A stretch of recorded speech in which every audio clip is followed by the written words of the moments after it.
광기 어린 한 남자가 차를 타고 전력 질주로 달리고 있습니다. 대체 이 남자에게 무슨 일이 있었던 걸까요?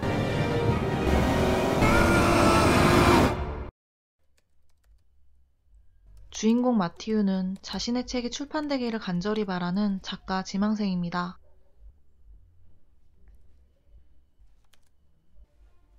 글을 쓰지 않는 날엔 청소업체에서 일을 하며 생활을 이어가고 있었죠. 일을 하던 도중 한 여자가 강연하는 것을 보게 되는데 마티우는 그녀에게 첫눈에 반하게 됩니다.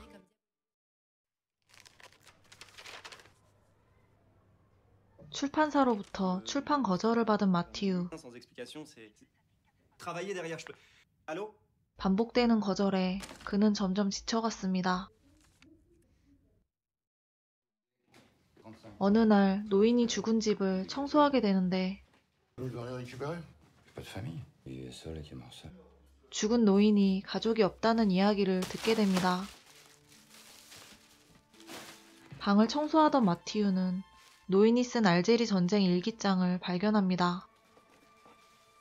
잠시 읽었을 뿐인데도 그의 완벽한 글솜씨는 마티우를 매료시켰죠. 노인이 쓴 일기를 모두 읽은 마티우. 그는 결국 하지 말아야 할 일을 저지르고 마는데 일기의 내용을 똑같이 베껴 쓴 지 며칠 후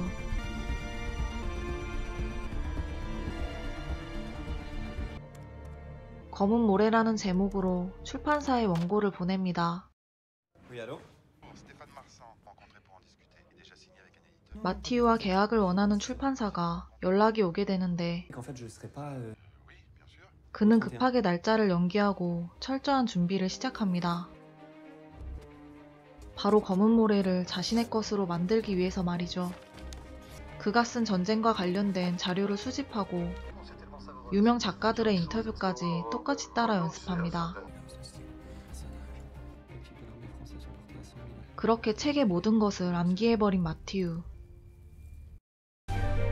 그는 데뷔하자마자 천재 작가로 알려지며 베스트셀러 작가가 됩니다. 유명 작가가 된 마티우는 첫눈에 반했던 앨리스와 연애를 하며 행복한 시간을 보내고 있었죠. 앨리스의 부모님을 만나러 함께 오게 되는데 그때 출판사에서 전화가 걸려옵니다. 검은 모래 작품 이후 차기작이 없던 마티우는 선수금을 받은 출판사로부터 압박을 받고 있었습니다. 하지만 그는 단 한 줄도 쓰지 못했죠. 앨리스 아버지에게 줄 선물을 들고 나가는데 앨리스의 어릴 적 친구 스탠이 오게 됩니다. 그는 앨리스에게 마음이 있어 보였죠.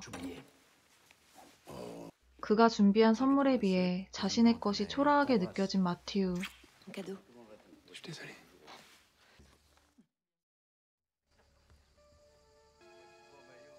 차기작에 대해 불안해진 마티우는 몇 년 전 그가 썼던 글을 다른 사람의 이름으로 대신해 앨리스에게 가져갑니다.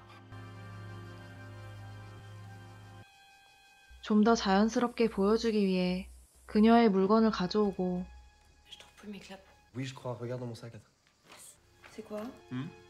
그가 쓴 글은 앨리스의 평가를 받게 됩니다.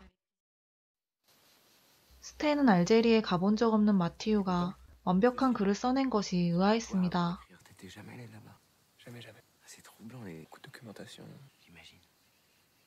앨리스에게 다른 사람이 쓴 것처럼 속인 자신의 글에 대해 물어보는데 마티우는 앨리스의 대답에 실망합니다. 은행으로부터 연락을 받게 된 마티우. 성공 후 그의 지출은 커져만 갔고 재정 상태는 최악이 된 것이죠. 밀린 빚과 출판사에게 시간을 벌기 위해 차량 강도를 당한 것처럼 사건을 꾸며내고 était assez grand, était plutôt costaud. 시간을 버는데 성공합니다. J'avais bien avancé là en plus. C'est clair. Ouais. 앨리스 아버지와 이야기를 나누고 Peur que de mal, on va dire. Vous, Mathieu, vous savez, vous n'êtes pas un héritier. Vous l'avez gagné. 그는 편지 한 통을 받게 되는데 Voilà. Tâchez de vous reposer. 일기장의 주인 레옹 보방의 사진이었습니다. Merci à vous. 마티유의 사인회가 있던 날, Léon Vauban. 한 남자가 찾아옵니다. Qu'on a en commun, je crois. Je connais pas. Lui, la mémoire d'un mot. 그가 마티유에게 편지를 보낸 사람이었습니다. Vous voulez quoi? Et tu trouves pas? Vous êtes qui, bordel? 남자는 레옹 보방의 친구 Vous 아들이었고 voulez quoi? 50 000. Jean, vous comprenez, je l'ai pas. Et on sait sa famille. Je suis sûr qu'ils peuvent t'aider. 비밀을 대가로 그가 원한 것은 바로 Je 돈이었죠. suis ta chance, Mathieu. Vous n'arriverez pas à la convaincre si vous voulez profiter d'elle. 마티유가 전화를 피하자 남자는 앨리스의 집으로 전화를 걸어옵니다. Téléphone pour vous, Léon Vauban. Allô? 모든 상황을 지켜보고 있던 남자는 마티유를 협박합니다. J'étais à haute petit pot sur la terrasse. Mais vous êtes où? C'était qui? Rive de la maison d'édition. Renberg. 점점 조여오는 상황에 마티유는 결국 앨리스 집에 있는 값비싼 물건을 훔치기로 합니다. 그리고 도둑이 든 것처럼 꾸며놓았죠. Au revoir, merci. Pas pris mes couches-quines. On va fermer à la clé. 경찰들이 떠나자 스탠은 마티유의 방에 몰래 들어갑니다. Je vais remonter travailler. 가족들이 집을 나가고 마티유가 방으로 가는 순간 그가 훔친 물건들을 스탠이 발견합니다. Laisse-moi t'expliquer. 결국 두 사람은 몸싸움을 하게 되는데 Jamais! Stan! 마티유가 내리친 총에 스탠이 죽게 됩니다. 그는 급하게 시체를 화장실에 숨겨놓고 Mathieu Mathieu 가족들에겐 스탠이 떠났다고 거짓말을 하죠. Là Parti comme ça sans rien dire. C'est pas la première fois. Il est gonflé quand même, il aurait pu prévenir. Ça c'est pas italien. 가족들과 식사를 하는 도중 피가 떨어지는 것을 보게 되는데 Mathieu. 마티유의 허상이었습니다. 모두가 잠든 시간 시체를 처리하기 위해 비닐천으로 시체를 감싸기 시작합니다.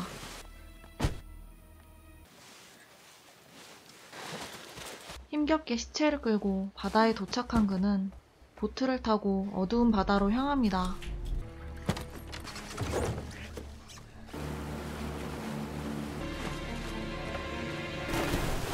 시체를 바다에 버리고 돌아가려는 그 순간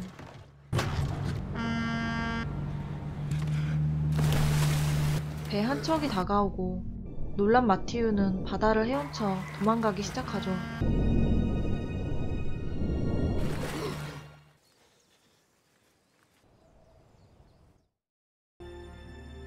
마티유는 남자를 만나 훔친 물건을 건네주는데 Cassez, vous sortez? Tiens, je suis soldat de père en fils. Gendarme de Léon Vauban.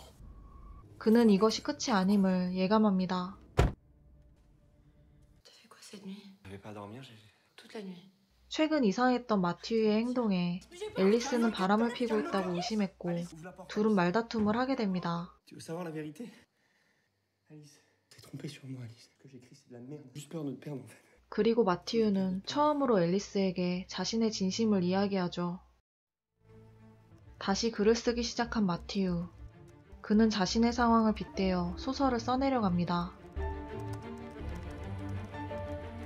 그리고 가면이라는 제목으로 소설을 완성시킵니다. 그런데 바다에서 스탠의 시체가 발견되고 경찰들이 찾아오게 됩니다. Parler avec quelqu'un. Il était quelle heure? 17h environ. 범인의 DNA를 확보한 경찰이 마티유를 잡는 건 시간 문제였죠. C'est une question de temps. Ne tardez pas trop. Lundi au plus tard. 남자는 마티유에게 또다시 돈을 요구합니다. Ouais, si tu peux. Vous partez? Parents de 앨리스와 Stan, 가족들이 스탠의 집으로 떠나게 되고 마티유는 다시 남자를 만나러 갑니다. 남자가 오기 전 안전벨트에 동전을 끼워 그가 사용하지 못하도록 합니다. Viens de quand? Lundi. 두 사람은 앨리스의 집으로 향하는데 Pas ton ennemi, Mathieu. Ces gens sont ta famille. 갑자기 마티유가 차의 속도를 높이기 시작합니다.